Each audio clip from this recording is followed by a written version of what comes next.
H-1B visa உள்ளிட்ட விசாவின் renewal காலத்தை குறைத்து ட்ரம்ப் உத்தரவிட்டுள்ளார். அங்கே வேலை அனுமதி வாங்கி விசா பெற்று பணியாற்றுபவர்கள் விசா காலாவதியாகிவிட்டால் 540 நாட்களுக்குள் அதை புதுப்பிக்க வேண்டும். அதுவரை தானாகவே அந்த விசா செயல்பட தொடங்கிவிடும். H-1B விசா உள்ளிட்ட விசாவின் ரினிவல் காலத்தை குறைத்து ட்ரம்ப் உத்தரவிட்டுள்ளார். இதை 180 நாட்களாக ட்ரம்ப் குறைத்துள்ளார். அங்கே வேலை அனுமதி வாங்கி விசா பெற்று பணியாற்றுபவர்களின் விசா காலாவதியாகிவிட்டால் இனிமேல் 180 நாட்களுக்குள் அதை புதுப்பிக்க வேண்டும் என்று ட்ரம்ப் புதிய விதி ஒன்றை கொண்டு வந்துள்ளார். அமெரிக்காவில் அத்துமீறி குடியேறியுள்ள வெளிநாட்டினரை வெளியேற்ற அந்நாட்டு அதிபர் முடிவு செய்துள்ளார். இதற்கான கணக்கெடுப்பு பணிகள் மற்றும் ரெய்டுகள் தொடங்கிவிட்டன.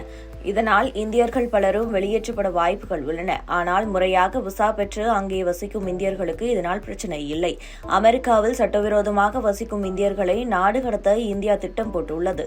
சுமார் 18,000 பேர் முதல்கட்டமாக இந்தியா கொண்டு வரப்படலாம். அமெரிக்காவின் வரி விதிப்பை தடுக்க இந்தியா இந்த முடிவை எடுக்கலாம் என்கிறார்கள்.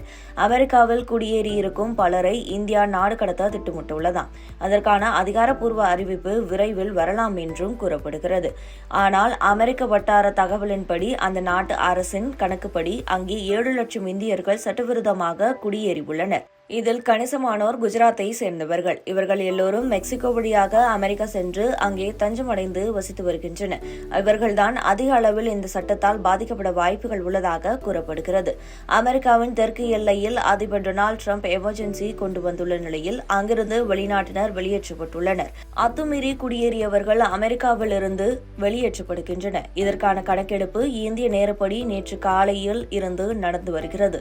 நாடு முழுவதும் தங்கியுள்ள சட்டவிரோத அகதிகளை வெளியேற்ற ட்ரம்ப் உத்தரவிட்டுள்ளார். தாமஸ் டி ஹோமனை நாட்டின் எல்லைகள், கடல் மற்றும் வான்வெளி எல்லை பாதுகாப்புக்கு பொறுப்பான பார்டர் சீசர் துறைக்கு தலைவராக நியமிக்கப்பட்டுள்ளார். அதாவது அமெரிக்காவில் அத்துமீறி அனுமதியின்றி குடியேறியுள்ளவர்களை வெளியேற்றுவதற்கும் புதிதாக மக்கள் ஊடுருவுவதை தடுக்கவும் தாமஸ் டி ஹோமனை ட்ரம்ப் உள்ளே கொண்டு வந்துள்ளார். அவரின் உத்தரவின் கீழ் இந்த ரெய்டு தொடங்கியுள்ளது. தெற்கு அமெரிக்க எல்லையில் எமர்ஜென்சி தொடங்குவதாக அதிபர் ட்ரம்ப் அறிவிப்பு வெளியிட்டுள்ளார்.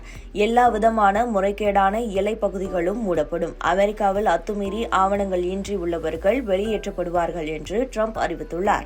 ஏற்கனவே கடந்த ஆட்சியிலேயே அவர் இந்த பகுதியில் எமர்ஜென்சி கொண்டு வந்தார். அதை நாடாளுமன்றம் எதிர்த்து வாக்களித்த நிலையில் அதை வீட்டோ அதிகாரம் மூலம் நீக்கி எமர்ஜென்சியை தெற்கு எல்லை பகுதியில் அமல்படுத்தினார். டிரம்பின் முந்தைய நிர்வாகத்தில் மூத்த குடியேற்ற அதிகாரியான தாமஸ் டி ஹோமன் பதவி வகித்து வந்தார். அப்போது இந்த பணியை சிறப்பாக செய்தார். அத்தோடு அகதிகள் குடியேற்றத்தை வெகுவாக கட்டுப்படுத்தினார். இதில் கவனிக்க வேண்டிய விஷயம், இந்த தேர்தலில் அகதிகள் விவகாரம் உச்சத்தில் இருந்தது. அமெரிக்காவில் வெளிநாட்டினர் முறைகேடாக குடியேறுவதை ட்ரம்ப் கடுமையாக எதிர்த்தார். இதை பைடன் கமலா அரசு தடுக்க தவறிவிட்டதாக புகார்கள் வைத்தார். அதிலும் இந்த விவகாரத்திற்கான பார்டர் சீர்திருத்தத்துறையை கமலா நேரடியாக கவனித்து வந்தார். அவர் ஏழையை பாதுகாக்க தவறிவிட்டார் என்று புகார்களை ட்ரம்ப் முன்வைத்தார். இப்படிப்பட்ட நிலையில்தான் தாமஸ் டி ஹோமனை நாட்டின் எல்லைகள், கடல் மற்றும் வான்வெளி எல்லை பாதுகாப்புக்கு பொறுப்பான பார்டர் சீர்திருத்தத்துறைக்கு தலைவராக நியமித்துள்ளதாக ட்ரம்ப் அறிவித்துள்ளார்.